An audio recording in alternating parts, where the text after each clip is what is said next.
The shadow, doing shadow work. What does that even mean? Carl Gustav Jung identified the shadow, and there's a lot of videos out on that. What I want to do is just do something different here. I want to put it into layman's terms.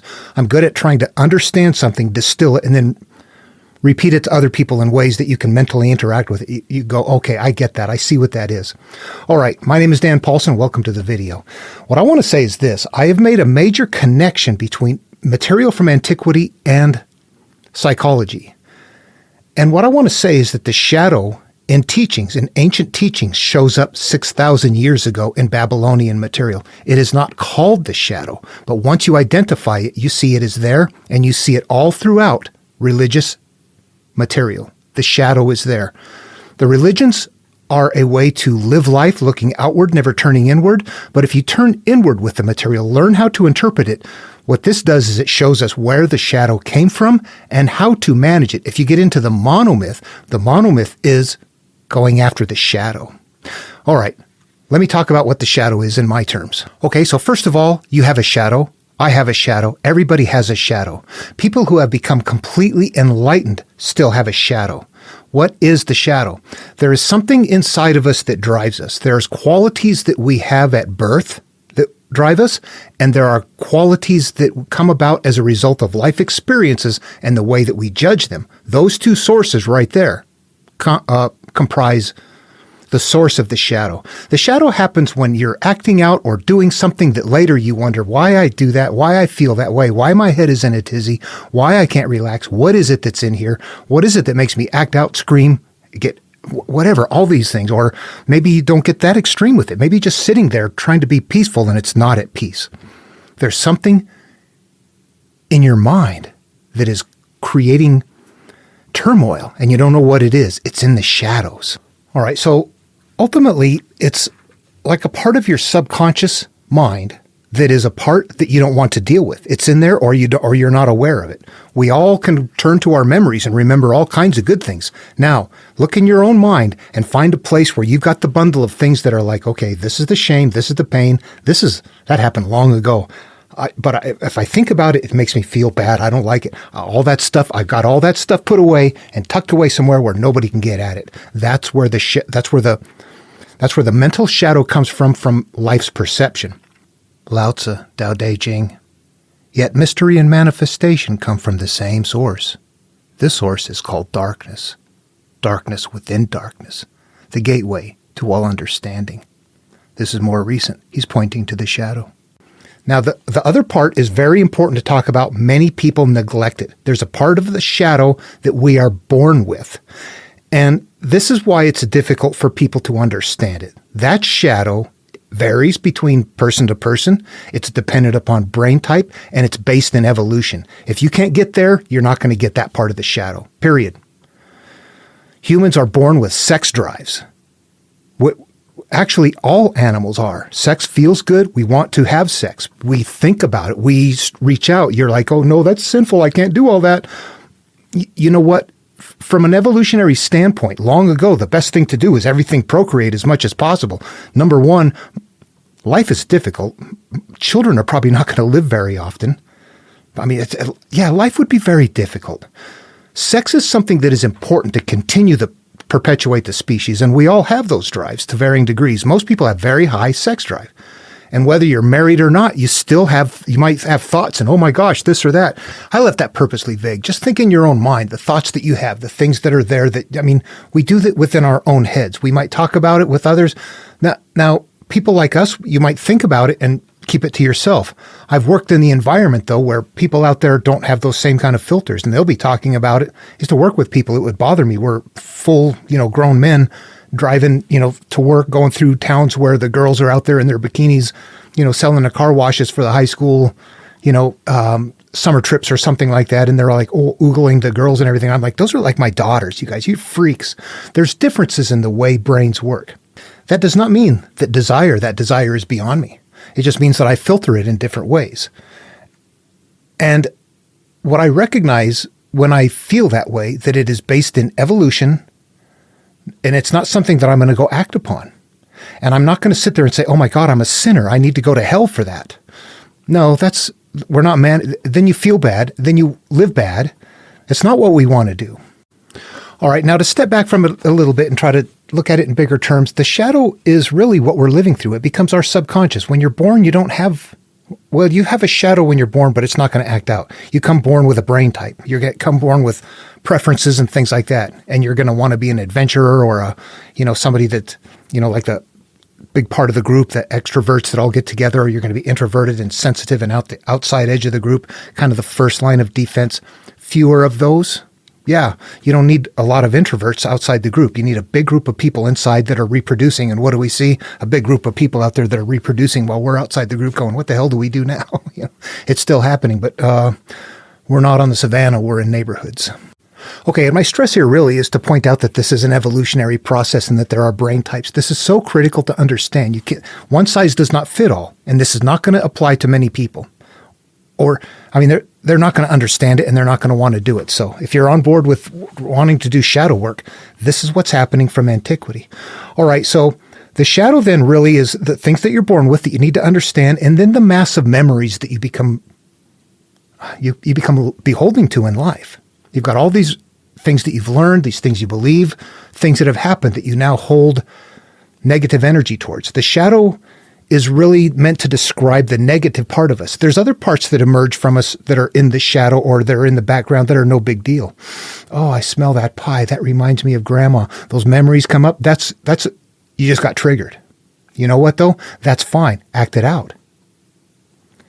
You stupid kid, you did that again one more time. All right, there's another getting triggered, acting out. Not a good one. They're both coming from the same place.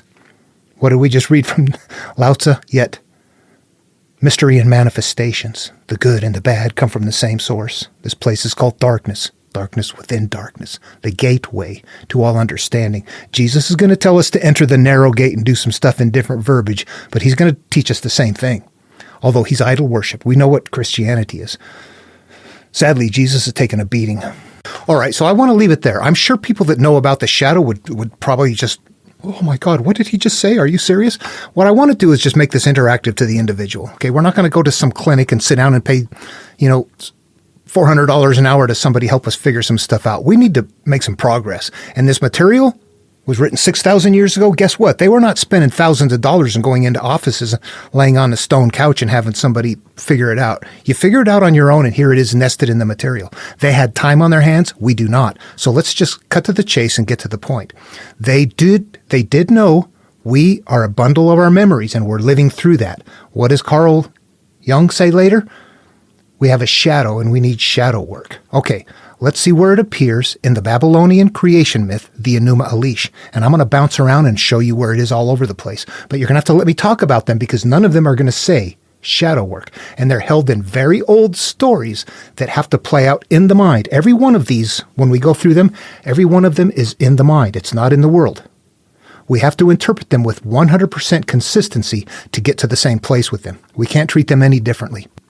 Okay, if you're not familiar with the Enuma Elish, I'll just very quickly tell you that it is the Babylonian creation myth that was the precursor to Genesis.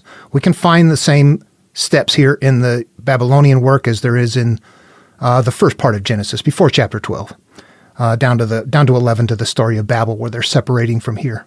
But we're going to see, like in here, Marduk is the called hero. His name is repeated 41 times in here. Noah's name is repeated 41 times in Genesis. He's the called hero there. There's a lot of that kind of stuff going on in the background that nobody sees. But let's go ahead and talk about what's going on here with the Enuma Elish. The creation myth, the way creation myths work is this way. This is the creation of you, of me, of every human being. This is a human life template. Then they create a story on it that doesn't sound like it's a human life template anymore, but it is. At a time when the glories above had yet to be named, this is your head, and unuttered was a word for the world which lay beneath. It was then that the first being Apsu, who was their source, and the progenitor Tiamat, the mother who gave birth to all, intermingled their waters, producing neither field nor marsh, at a time when no divine beings had yet come into existence. There were no names to be spoken, and no fates pronounced. Now what is happening right here is this is early on in our life. This is coming from Apsu and Tiamat. This would be that would be the god of Spinoza, honestly. All of them are. We come from a source. We come from a creative source, and we have a consciousness and a inner self. That's going to come in down here, Lamu and Lahamu. No names to be spoken and no fates pronounced. This is us with a void mind. Think of that. There were no names to be spoken. That means I have not had any life experiences that I remember. I don't have memories yet. There were no memories and no effect. As cause and effect was not in place yet. There were no names to be spoken and no fates pronounced. We hadn't made any decisions about life experiences, so nothing was going to happen that's going to return. However, the gods were given birth within those intermixing waves. The first were Lamu and Lahamu. This is us at our childhood state where we are now conscious, self-aware, and we are happy and having fun. We know names, we know colors, we know fruits, we know ABCs, we know how to speak a little bit, things like that, but we're still not having life experiences in the world. I should have mentioned the way these work, there's a mental hierarchy. Lamu and Lahamu in their version would be, if we were to modernize it, my name is Daniel, and there's a female version of it, Danielle. So Daniel and Danielle would represent my conscious and my inner self. Lamu and Lahamu is doing the same thing there. When we get to Genesis, Adam and Eve is going to be doing that. Adam is the consciousness of every human. It's not a man and a woman. It's your conscious and your inner self. The inner self that is subservient to the decisions made by the outer self. Okay, this is a very early childhood state. Then they're grown and become mature of form. Then we're born Anshar and Kishar. These are actually iterations of us. This is going on from infant state to now a childhood state. Then another caused his son to be just like him, and from Anu came Nudaman. This is us dividing like Cain and Abel would in the story there, in the story of Genesis. Profoundly wise and full of insight, with strength in his limb, more infused with might than his father Anshar. Okay, so what happens here? There were none among the gods who could be considered his equal. Who are these gods? These are all of our qualities and characteristics that we have. Our happiness, our joy, our trust, all of that kind of stuff, our mind. So what happens here is that gods come about, and the gods are, well, let's just read what it says here. That generation of gods would gather together for wild revels. Now, these are the generation of gods are things in your head that you can't control. This Andaruna down here is your mind. This is the meeting place of the gods. This is your mind where all of these things happen. Okay, that generation of gods would gather together for wild revels. So they proved bothersome for Tiamat. Their hullabaloo echoed. All this commotion proved unsettling to Tiamat's inner being, and she was bothered by all of their activity with Andaruna. There was nothing Apsu could do to mitigate their carousing, and there was nothing Tiamat would say to quiet them down. No matter how troublesome their conduct became to her, regardless of how rowdy things were, she just put up with it. That is the shadow, right there. We get down here and it says, I have been very troubled by the manner of their conduct, so that I could not relax during the day nor sleep well at night. How does that work? In the daytime, you're sitting there in a mental frazzle. You're mentally frazzled all the time, can't settle down, got worries, got concerns. And then at night, what happens? You wake up at 3, 4 in the morning, you toss and turn, you can't get any sleep, you can't get rest at night. Right here, it's teaching us in very early verbiage that shadow is being created, and that's what the problem is. Now, when Marduk comes to destroy that, that's when the hero's journey starts. We start picking up lessons on how to go interact with the shadow. But right here, we're seeing the shadow being created. Let's find it. So what is the shadow? It's a bundle of memories in here that are so raucous that you can't get your mind settled down. Their activity was out of control in Andaruna, in the meeting place of the gods. We have to interpret these. There's no meeting place of the gods out there. That's supernatural. That's carrying the inner path. We have to strip off the very fun, incredibly fun outer story that is meant for the masses to carry and find out what is mentally interactive in there. It's psychology. All right, if you're on board, let's just look at some more here. I'm going to go back to the Tao Te Ching. This is very simple. This is from Lao Tzu, about 500 years before Jesus, roughly contemporaneous with the Buddha. The Tao that can be told is not the eternal Tao. The name that can be named is not the eternal name. The unnameable is the eternally real. Right there is where we got to that point in where we just read in the Enuma Elish, where there was no names to be spoken and no fates pronounced yet. Then it goes on and says, naming is the origin of all particular things. This means that as soon as we start, naming is a memory. Once you have a memory, that's the origin of the way you are going to be. that is the shadow. That's going to become the shadow. The Gia Fu Feng translation, it's good to have more translations from China especially. It doesn't translate well into English.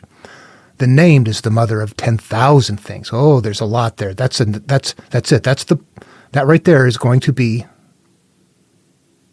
the shadow. The named is the mother of 10,000 things. Then we see free from desire. You realize the mystery. Free from hanging on to the things in our shadow. Once we free from them, we realize the mystery of life. Caught in them, caught in the desire, caught in our unresolved issues that are in the shadow, we see only their manifestations. So they continue to come back and bite us in the butt. Yet mystery and manifestation both come from the same source. Here's where we got to. The source is called darkness, darkness within darkness, the gateway to all understanding. So if we walked up to Lao Tzu and said, Master, my life sucks. Tell me something. Please help me. He's going to give it to me cryptically, not in plain language. I have to go figure it out. Today, we don't have time to figure it out. So I'm doing that here. That's how we would figure it out. This is telling me I'm a product of my memories, my experiences, and that if I'm hanging on to them, I'm going to see them continue. If I'm free of them, I'm going to see the mystery of life. And they both come from the same place. It's darkness, darkness within darkness. I have to turn into the shadow, the gateway to all understanding, into the mind. Okay, but there is right there. The named is the mother of 10,000 things. That is the shadow, taught by Lao Tzu. Now, I treated it as a mental step. It does provide instruction for that up here. The Tao that can be told is not the eternal Tao. That was the very first thing that was up here. And if we worked our way through that, what we want is the eternal Tao. But the Tao that can be told is not the eternal Tao. So how do we get the eternal Tao? We don't talk about it. We don't tell it. We have to talk about it to understand it. It just doesn't make sense. Then if you go farther along, you realize, you know what? If I make this into a mental path, the Tao that can be told is not the eternal Tao. Oh, this is about me. I turn inward with this material. The Tao that is experienced is the eternal Tao. That means it's mental. From here on out, I treat everything as a mental step. Period. That's what the first instruction. This is mental. We're going to go to Buddha, and this one is magically plain language. I've got this green right here is my interpretation. So let's just read the black. This is very first in his pivotal teaching, the Dhammapada, verse 1 and 2 of the dual verses. All that we are is the result of what we have thought. It is founded on thoughts. It's made up of our thoughts. If a man speaks or acts with an evil thought, pain follows him as the wheel follows the foot of the ox that draws the carriage. I've translated that. All that we are is a result of our accumulated judgments. We experience our continued life through our bundle of memories. If a person maintains negative, unresolved judgments, then the same emotional energy of them cyclically follows us as we move through life. Opposite that was, all that we are is the result of what we have thought. It's founded on our thoughts. It's made up of our thoughts. Same thing. But, conversely, if a man speaks or acts with pure thought, happiness follows him like a shadow that never leaves him. That's a shadow that we want here. But right up here, all that we are is a result of what we have thought. It's founded on thoughts. It's made up of our thoughts. If a man speaks or acts with evil thought, the negative, unresolved judgments, that right there, that is the shadow. And by that, of course, I mean the mental shadow. There's the genetic shadow, and now we're looking at the mental shadow that comes from our judgments in life. All right, I think I could easily go off the deep end with this, but there are simpler ones that come from Jesus that are just like a word, they're so simple, it's stark. We're talking about the shadow. What does Jesus say when he says to clear the mote out of your eye? The reference there. What is that in order to, see to help your brother? What is the mote in the eye? The eye is the eye of perception, how we view life. And it's made up of this bundle of all of our memories and judgments, not just the bad ones, but the good ones as well. Our entire bundle of memories and the way that we've judged them becomes an accumulated mass of emotional storage up there that continually guides us through life in an energy world and in a human collective. We can see that. So we continue to experience the things. I was reading something from somebody the other day on a comment thread about, finding happiness after enlightenment or something like that, finding your mate. And I was just curious. I have a mate. I'm fine. I was just looking at something. But he had mentioned how he had come through it and he was done. And all women are the same. He's done with them completely. He's happy to be alone. He's raised his kids and that's it. He's done. And all I could think of right there is I've had that experience before, except where he didn't get to the stage where he realized, everywhere I go, I'm bringing the same situation with me. I'm having the same experience and not recognizing that's what I'm supposed to see. I'm not going to grow. I'm just going to continue to go on and have the same experiences no matter where I go. Even if it starts out okay, there's that initial attraction. Pretty soon it's like, how come everybody's like this? Okay, that's what we're seeing in life. It works that way for all of us. Some people that are caught in a good flow, you don't have that issue. That's when we're looking at the shadow, though. We're looking at the perception, the eye of perception. So clearing the mote out of your eye then means resolving the issues. There's another one. You want to have a good life, but there's so much issues up here, you can't. There's something wrong. How do you do that? You keep looking for a good life. This is a Jesus one. Pay attention. This one's fun. If you come to the altar to leave your gift, and while you're there, you remember that you have aught against your brother, set your gift down, don't give it. Go resolve the aught against your brother, then come back and give your gift. And there's another reference elsewhere that says your Father who sees in secret will reward you in secret. So this is a secret thing. What are we doing when we interpret this? Why would you be at the altar giving a gift? I'm looking for a better life. I want a better life. And while you're there, you remember you have aught against your brother. While you're there, you remember that you have perceptions in your eye. The mote is in your eye. You've got issues that are unresolved. Stop looking for a better life. Set your gift down. Stop looking for a better life. Go resolve the issues and then come back and guess what? Life automatically flows better. It just automatically, but you have to resolve those things. They're like little emotional rudders that continually steer you in life. Left unresolved, those are the shadow. Yeah. The shadow is the mote in the eye. It is the aught against your brother. It is the judgment with which you judged that you are now going to be judged as a result of. All of these are cryptically wrapped up, teaching the same teaching, cause and effect, that what we're hanging on to, what we've judged, with emotion is going to continue to act out if we're in the environment for it. Yeah, if you're in an environment for that to be triggered. Okay, so I just wanted to say that here. I could get deeper and keep showing other references. It is throughout the Bible. You know what? Let me show one in Genesis right here. All right, we're going to see the same thing here, and I'll go over it very quickly. The creation stories. This is the creation of us. It's done in a much more complicated way. And it's setting up certain things. For example, and God's here on the third day, and God said, let the earth bring forth grass, and herb yielding seed, and the fruit tree yielding fruit after its kind, whose seed is in itself upon the earth. And it was so. Now the earth is our life experience. Whatever is growing from us, the fruit tree, this is emerging from within us. And it's setting up what? Fruit tree yielding fruit after his kind, whose seed is in itself. Cause and effect upon the earth, and it was so. And the earth brought forth. Remember the exact same treatment for everything. Treat it mental no matter what. No matter what anybody says. Figure out a way that it plays out in the mind. And what we see right here is, okay, the tree growing from my garden comes from a seed that's been planted. You know, a hatred or an anger or a judgment or something like that that continually emerges is because of a seed that was planted. And every time it emerges, it's going to create another seed. It's just an elaborate way of showing cause and effect in a way that people might look around the world and go, oh, okay. Meanwhile, all they're doing is claiming everything you see out there is made by God. Little obvious. Just turn it inside out. Turn inward. So all that is happening right there. So there's things in here that are nested and encrypted at a deep layer. But we get down here to where we get to Adam and Eve. Where are we? It's at the end of this one. We're naked and unashamed in the Garden of Eden. Now, this is parallel to the Lamu and Lahamu. Naked, unashamed in the Garden of Eden. The Garden of Eden is a blissful place to be. It's a garden in the mind. And we're naked and unashamed, which means we haven't been covered by life experiences. We have nothing, we're not holding on to the shames. And that there is a male and a female. The female emerges from the male. The male comes about first. That's because we're born first. The brain is there. The consciousness is there. The pure awareness is there. But not until Eve emerges do we become self-aware. So this is a point in time in life where we're happy little kids.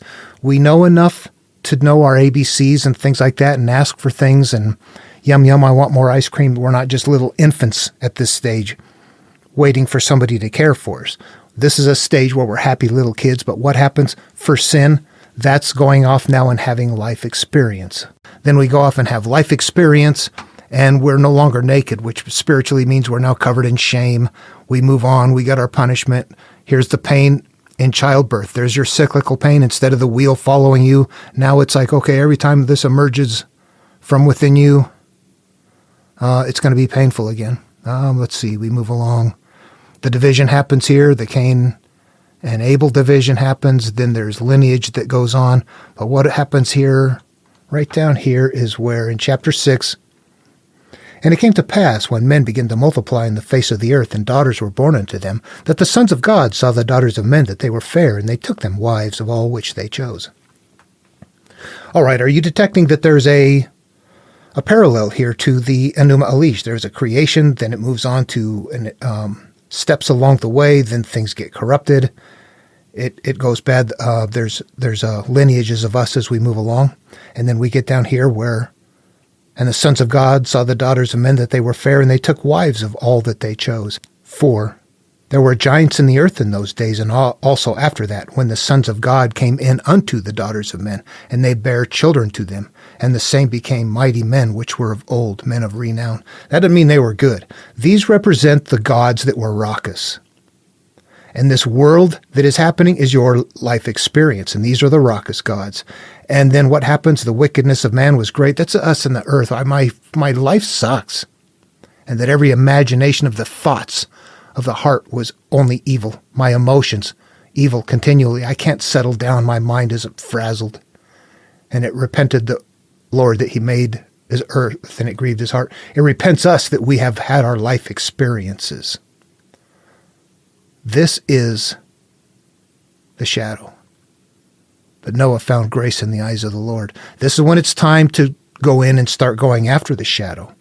But before that, we've established a shadow. Here's the evil that we must defeat. All right, so that continues on as a motif that it's kind of difficult to see, but once you interpret them, you begin to realize, okay, I see that all of these line up, and that they are psychological. That entire template is a psychological template, and this bundle of things that hurts us is what is bad. And every time we get into something here, when we get down later into Sodom, that represents our inner self. Gomorrah, all of the things that need to be destroyed along the way. The divisions keep happening. It's a fun rolling story that's very complicated that people are no longer interpreting. They just treat it as face value or as baloney, when actually there's a puzzle in there. It's like people are taking Aesop's fables and just worshiping the fables, or saying, no, don't ever do that, without realizing, you know what, there's something in there. Do you know that? The Bible is that way, but it's so complicated. But it's all an inner path. But the shadow, yeah. The raucous gods in Andaruna, the giant men on earth that, things have gone bad, needs to be destroyed. Naming is the mother of 10,000 things. After a derogatory thought, pain follows like a wheel follows. Now that you have judged life, or now that you have committed first sin and been covered, now that you've had life experiences and you want to cover yourself up, you're going to have pain in childbirth repeatedly. These are all analogous. I mean, you could say that God created things that way, but I think pain at childbirth is natural. You just create a story based on something that's already happening. If I wanted to teach that if you hang on to something, you can't get free of it, and I mean it mentally, but you don't know the decoding process, I could say an anchored ship cannot sail, and you would go pass that around, never knowing what it means. I'm the ship, and whatever I'm hanging on to, I can't get free of that. You always use that procedure right there, and that's what they're doing. Maybe something that grows up in the a tree that grows up and gets chopped down, but it grows up again and gets chopped down, not until you pull it out, but the axe pulls out by the root, and then it stops growing back again. All of these are showing how cause and effect continues to happen, but the only way to resolve it is to go after the original source. You go after a healing. And the entire monomyth, then, as we get into it, is about that. This is the demon. This is the wicked. This is the Hydra. This is the Goliath. This is the Sodom, Gomorrah, earth, all of it. Let me put it in super plain language terms. Sit there in your own mind and think of what bothers you, the worst thing that there is that you don't want to deal with, and it's knowing that you have to go deal with that until you make friends with it, until you've defeated it. Defeating it means You have to somehow, what it is, it's a thought. No. It's a continual perception and memory of an event that happened. And it's the way you perceive that event. Now think that two people can have the exact same thing happen to them. And one goes, ooh, that was fun. And the other one goes, oh my God, that was disgusting. They both had the exact same thing happen. What's the difference in the way they perceive it? That's going to chart their life, and it charts every one of our lives. You have to look at that and go, okay, I have to take this memory that I feel this way about, and I have to find some way to go, all right, I see it in a way now that I no longer feel that way. It is that emotion right there that is what needs to be healed very directly. When you're going after the monster in the closet, that's it right there. You know what it is in your own mind. I got molested as a child. I remember for years, I was never, ever, I was so ashamed of that. It tore me up. It ate me up. Now I can discuss, I got in touch with it. You have to do that. That's the healing process right there. That's how to defeat the enemy. All right, that's it for this video. I wanted to say that's the ones that are the mental ones. The ones that are the wired in ones, you have to understand that that's what they are. They're drives that are like, yeah, okay, I get what's going on. I know how to ease that. Hey, honey, skin's looking a little dry there. Yeah, you could, I'll leave that alone. All right, well, that's it for this video. The mote in the eye, the odd against your brother, the judgments, all of it. Yeah, the manner in which all of that, the 10,000 things, the pile of memories, the judgments. They've been teaching this since the Babylonians, I believe. But you have to interpret it, but I'm convinced. Anyway, all right. See you in the next video.